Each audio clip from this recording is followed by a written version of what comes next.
Denizli'ye gideceğiz, Antalya'ya gideceğiz. Öyle mi? He? Bunun masasına sıçayım ya.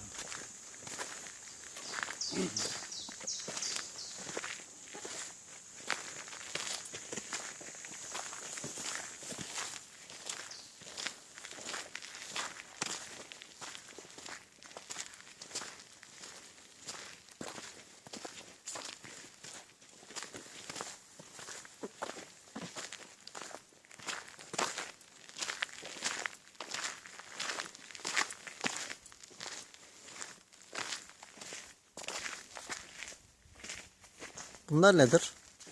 Onlar batım. Sen bileceksin, ben nereden bileyim? Ben bilmem abi.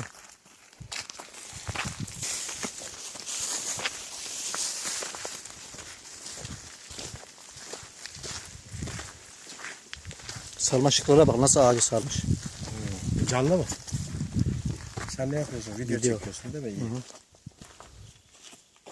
Aslında sarmaşıklar şeyi boğar değil mi? Ağacı boğar bunlar. Ağacı boğar. Hava alıyor da bir yerden ya. Bak orası 10 numara piknik yeri. Evet. Harika bir yer şurası var ya. Evet. Biraz Buraya çukurda abi. kalıyor ama. Çukur o daha iyidir. Az bir şey temizleyeceksin. Ağaçların boyuna bak ya maşallah ya.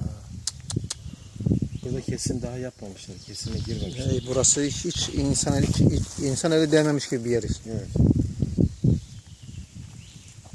Sarmaşıklara baksana abi nasıl sarmış. Acaba fazla yaklaşma, düşersin. Hı?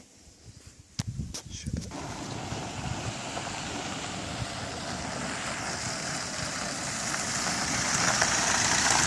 Buyurun. Buyurun. Nereye gidiyorsunuz?